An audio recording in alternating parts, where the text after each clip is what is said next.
How to Guarantee Israel's Survival. It's rather a bombastic title, but then these are no ordinary times. Israel is in turmoil. In every direction you see, you feel, you touch the dynamic democracy which is Israel, but also a society fervently seeking to grapple with what happened during the month-long war with Hezbollah, the implications, the ramifications of this bloody battle.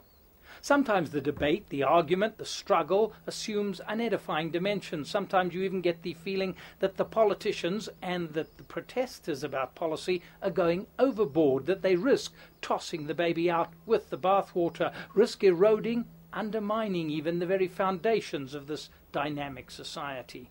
It's a powerful time, in some ways a scary time, a time to grapple indeed, a time for Israel to look hard and carefully at the options facing it, a time to work out in which direction Israel is headed. It's in that mood that I offer a few disparate reflections about the national condition, about Israel's much vaunted military prowess, and about future directions for trying to settle Israel's future. Disparate thoughts, to some degree, yes, but also fairly pointed conclusions. I have to admit, this is really not the time to pull punches. I take my cues from two smart fellow journalists and from one very smart former politician. Ari Shavit is a top columnist for the Tel Aviv daily Haaretz. He sees his role as charting the course of the national conscience, the policy directions to be derived from assessing what's often called the big picture. Even with the war only halfway through, Shavit was not afraid to call it a systematic failure. As he declared forthrightly, Israel will survive the next war only if it wakes up right now and stops lying to itself. The real questions, the tough questions must be asked clearly, loudly, immediately. Strong words indeed, and here are more.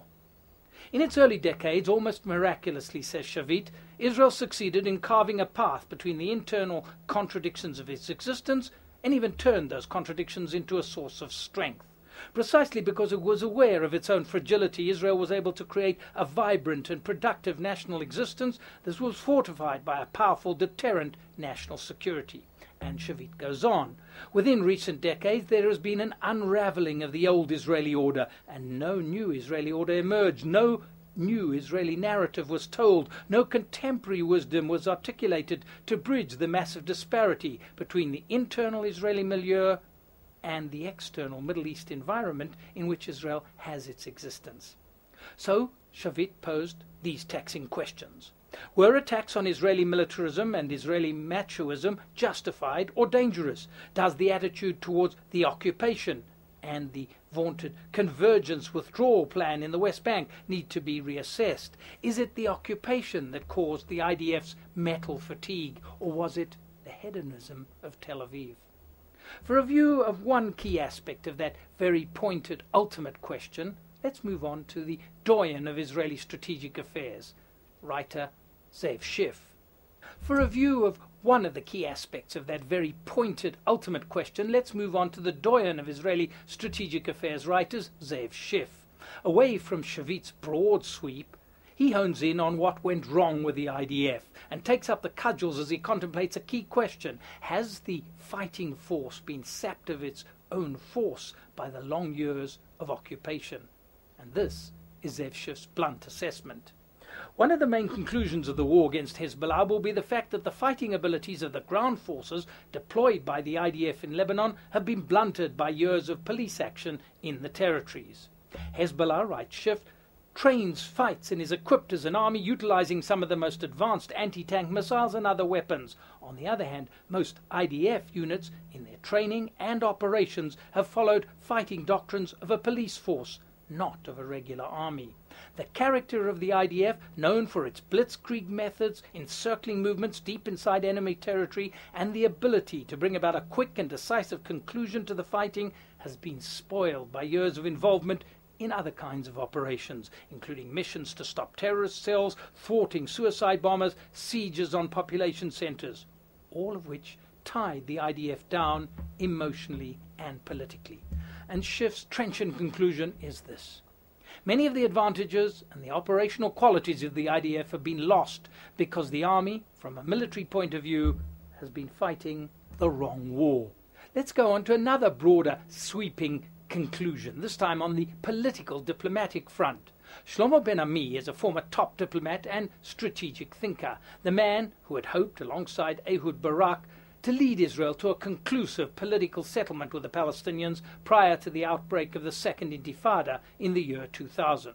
This week, writes Shlomo Ben-Ami, the good news is that the war may have created the possibility for a diplomatic solution.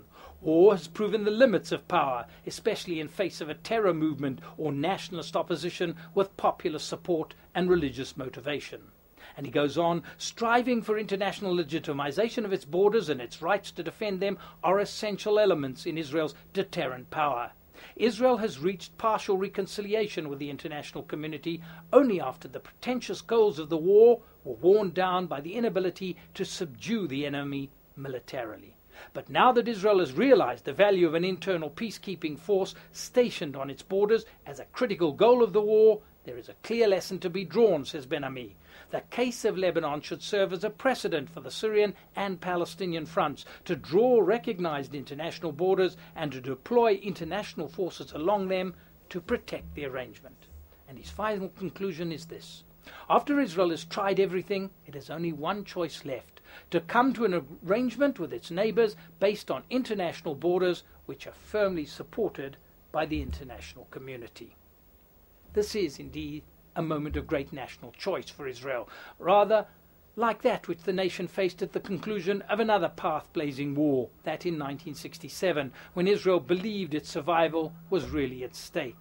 Now, as a result of this latest bitter war, there's a conclusion that seems to suggest a total reversal of the outcome of that 1967 war and the thinking that has pervaded much since. The conclusion that begs seems obvious from all 3 points of view, the national condition, the military, and the diplomatic. Not because it is being demanded of Israel, but out of self-interest, Israel has to find a way as soon as possible, sooner even than that, to wind up the long, the draining, the ineffective, the unproductive, the untenable occupation of the Palestinians. That would allow Israel to turn and to return to itself, to strip itself of the distortion of the original Israel, which after 1967 became the Israel Plus, and thus to give Israel the chance to become an Israel at peace with itself, an Israel able to fight successfully in its own self-defense, and critically an Israel with the international legitimacy to do so. That is the Israel which can most successfully guarantee not just the vibrancy of its democracy, but also its very survival, its future existence.